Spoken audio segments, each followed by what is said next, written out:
And welcome to ETF Edge, your go-to place for everything exchange-traded funds. I'm your host, Bob Pisani. Options trading has exploded in the last few years, and recently a particular type of options trading has become popular with retail and institutional traders alike. 0 days to expiration options, it's called 0DTE for short. These are contracts that expire and become void the same day they're traded.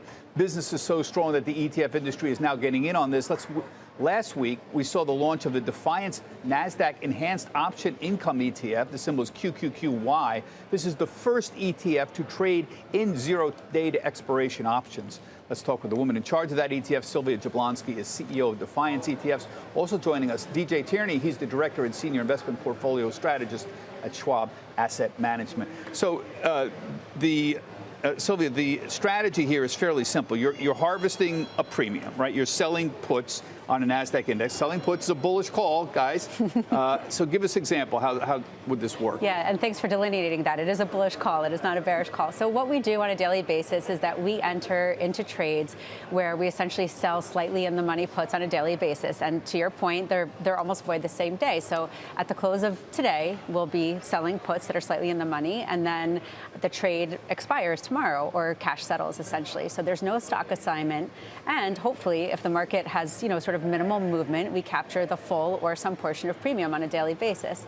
And the idea is that you would capture enough premium on a daily basis where you generate outsized returns for investors. So we're looking to hopefully generate 25 basis points per day, shooting for 60% type of income distribution. If we manage to do that, we will be the highest income distribution on the street. Yeah, that's high. So I just want to make it clear what we're doing here. So remember, you're selling a put. You want the market to go up. Yes. So if the market goes up, the put expires worthless. You keep the entire premium. Exactly.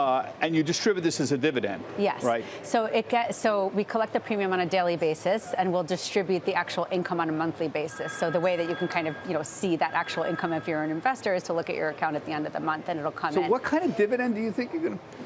Yeah, annualized. It depends on the market. It depends right? on the market, right? So if we back tested it from the time that these were in existence, which was 2022, and we compared them to some of the other strategies out there, the QYLDs, the Jefferies of the world, and we're looking to return 2 to 2.5 times that, because what happens is with those strategies, which are actually a very similar risk profile, that's another point that we can talk about too. It's super interesting, but we've heard a lot about how risky this is. The risk is pretty similar to a covered call strategy, right?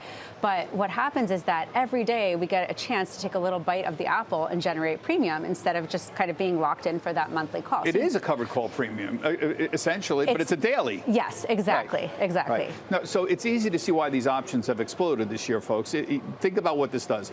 This gives active traders more ways to play the market. It's a one-day bet, so you win or lose the same day. It's cash settled, and that's very important. You don't get stock, you get cash. And so you get this dopamine rush if you win on a daily basis, then you can do it all over again tomorrow. So I guess the problem we have, and here's a little summary about how they work here. The criticism out there, and even Gary Gensler at the SEC has said this, that this encourages market timing and day trading. And we know the vast majority of people are going to lose money doing this. Gensler's written about increasing gamification of trading. You know about these kinds of criticisms. I know you're providing a product to the market, but what do you say to that? Yeah, exactly. And what's really interesting is that the covered call strategies don't really get that same bad rap, but this is the same thing. It's just sort of. But it's a daily thing. There is this dopamine little rush of a daily bet. There is for sure, but what I would say is that strategy has essentially just been turned upside down with the realization that, hey, you can actually generate daily income and perhaps outperform those strategies. But what I'd like to say about this is, and we talked about this before, this is something you can do in a retirement account. Like, we're holding cash, short-term treasuries that return 5%. We're selling in the money puts that are cash settled.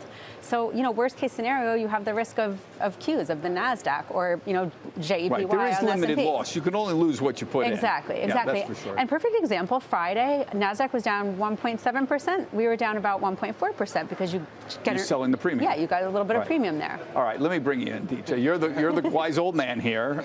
This is obviously for active traders. Right. How do you advise Schwab investors who want to be active active traders and try to time the markets in general, these kinds of strategy. What do you tell people? Well, we really do skew towards long-term investing, long-term strategic allocation, and I think it's great. The ETF marketplace has been one of innovation and it's brought a lot of new strategies and access to a lot of things for investors.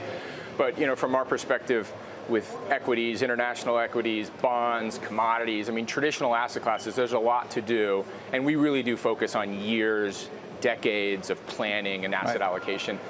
This kind of strategy, could be, a fringe or satellite complement, but a bulk of your assets we would want in longer-term traditional assets. So what do you tell the people who want to scratch that itch? This is always the inner Jack Bogle in me kind of comes out. Jack used to say, take 10% of your portfolio and go ahead and try to gamble it away. But he always used to say, you got to find out. You're probably not outperforming anything. Yeah, no, the data would suggest when people try to time the market, individual investors, even advisors, when they try to time short-term market moves, generally it works against them. Either transaction costs, taxes, or just getting the calls wrong. So really, one of the Schwab investing principles is ignore the noise and focus on the long-term horizon. And let me turn to flows. Well, I got you here. This is one of the great expert in flows here. He covers it for Schwab here. We're still seeing money coming into ETFs this year, but it's interesting. Equities and fixed income are getting inflows, but not as much as we used to see in the past. So there's a little over $300 billion. I don't know if you can put up this full screen here. We've been used to seeing twice that amount in a historical basis. What's happening to sort of slow down the flows a little bit this year? So I've got the privilege to talk to a lot of Schwab clients. I travel, go to Schwab branches. I talk to advisors all over the country, and there's just a lot of uncertainty right now. Just think about what we're facing on the macroeconomy. Is the economy going to turn over to a recession?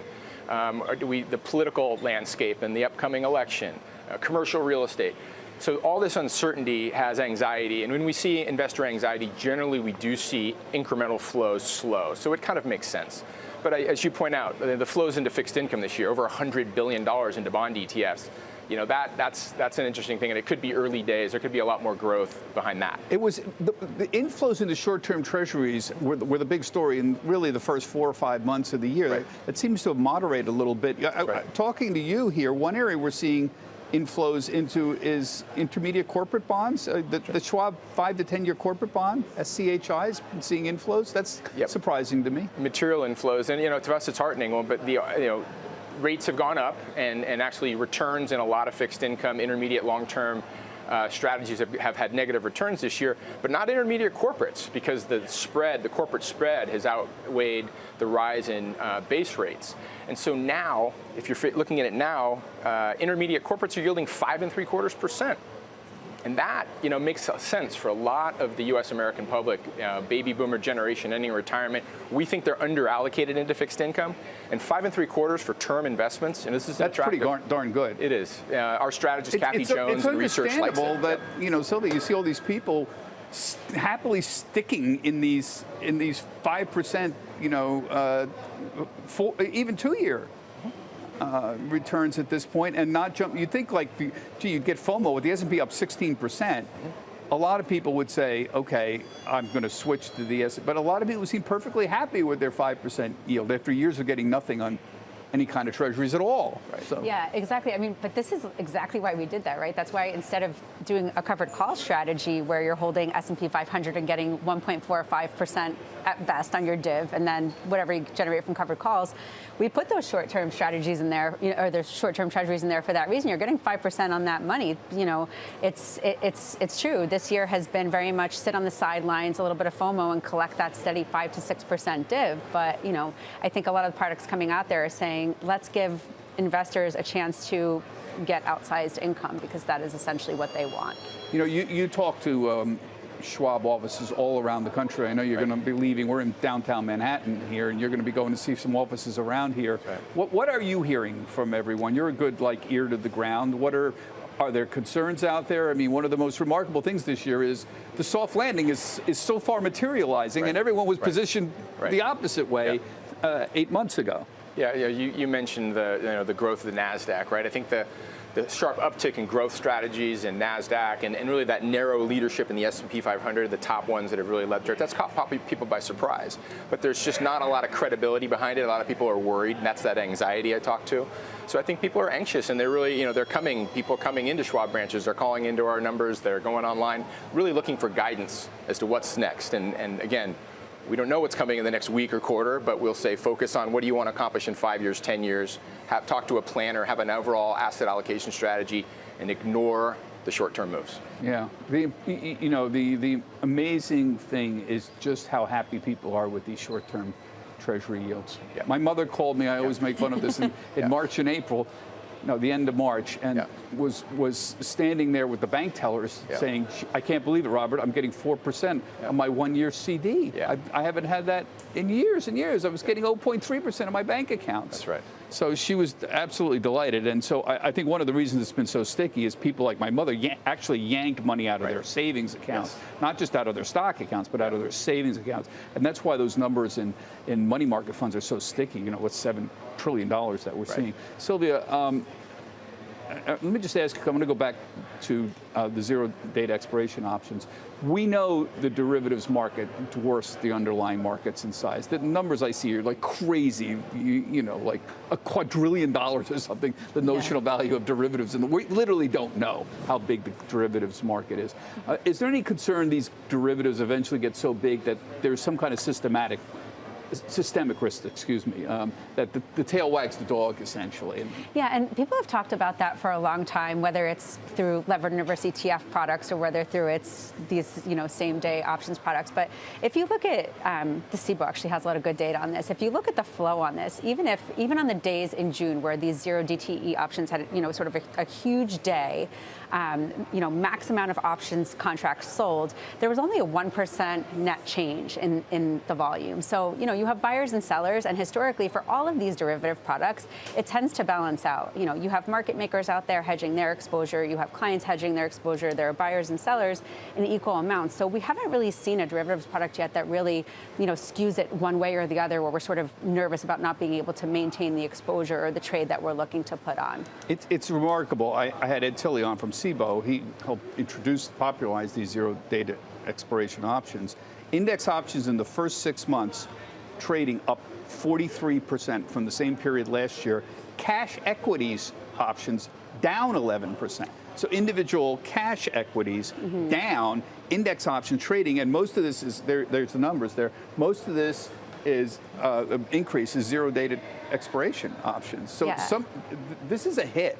I mean, Ed's just ecstatic. It's a trillion, I think they put out the number the other day. I think the average was $1 trillion in assets traded in these short-term options. Now, this is an ETF that you have. You just introduced this last week. These are options on the NASDAQ index. Yes. But you're introducing options on the S&P, right? Tell us about this. Yes. So tomorrow morning, JEPY will start trading. It's the same concept. We're going to be trading essentially short selling puts that are slightly in the money on the S&P 500 at the close, and the trade will expire within 24 hours. Hopefully we'll collect the premium on a daily basis, and the idea is to give investors outsized returns, enhanced income with the risk of the S&P 500 versus the NASDAQ. The two most popular arguably traded indices in the world are Qs and SPY. So now, there's also zero data expiration options on the Russell 2000, right? There's the small cap, right? So there's only 3. They're all only indexed. 3. Yes. So it's NASDAQ, S&P, Russell, but you're not doing one on the Russell. We have one filed for that. You do? Yes.